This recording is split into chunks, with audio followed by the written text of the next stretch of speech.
हरियाणा के रोहतक में हुई जाने माने पहलवान समेत इनके परिवार में 4 लोगों की हुई हत्या का पुलिस ने चौंकाने वाला खुलासा किया है। 4 चिताओं के सामने दिखावे के आंसू बहाने वाला पहलवान का 20 वर्षीय बेटा ही कातिल निकला।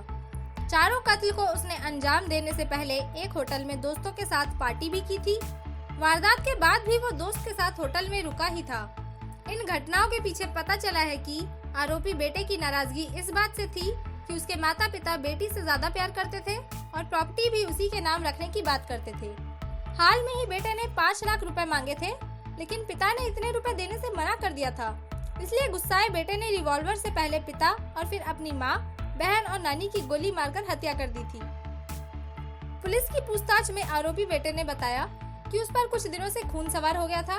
वो बर्दाश्त नहीं कर पा रहा था कि उसके मम्मी पापा मेरी बहन की हर बात मानते थे और उसकी जिद तुरंत पूरी हो जाती थी, लेकिन मैं कुछ कहता था और पैसे मांगता था तो सीधे मना कर दिया जाता था। घर के हर काम में मेरी छोटी बहन की चलती थी। इसी बात से नाराज होकर उसने इस वारदात को अंजाम दिया। घटना के दौरान आरोपी बेटे ने पहले पिता को एक गोली मार दी थी, लेकिन उनकी सांसें चल रही थी। इसके बाद गुस्से में उसने पिता को फिर से 2 गोली मारी, जिससे उनकी तुरंत मौत हो गई। बीच बचाव करने आई माँ, बहन और नानी के सिर में गोली मार दी थी। पुलिस ने आरोपी बेटे अभिषेक उर्फ मोनू को गिरफ्तार कर लिया है। पुलिस ने सीसीटीवी फुटेज और आसपास के लोगों से पूछताछ के आधार पर केस का खुलासा किया है। वारदात को लेकर आरोपी अभिषेक उर्फ मोनू ने पुलिस को बयान दिया है। इस बयान के मुताबिक वो बीए स्टूडेंट है। पिछले कई दिनों से उसका मम्मी पापा और बहन के साथ झगड़ा चल रहा था। इस वजह से घर में उसका सभी से बातचीत भी बंद हो गई थी। उसने बताया कि इसके पीछे सबसे बड़ी वजह उसकी बहन थी, क्योंकि बहन के सपोर्ट में मम्मी पापा अक्सर उससे झगड़ते थे। मोनू ने बताया कि परिवार ने उसे पॉकेट खर्चा भी देना बंद कर दिया था। उसकी स्कूटी भी बहन को दे दी गई। घर में बहन को काफी छूट दे रखी थी। इसी बात से वो काफी नाराज थी। वारदात से 2-3 दिन पहले भी घर में ज्यादा झगड़ा हुआ था।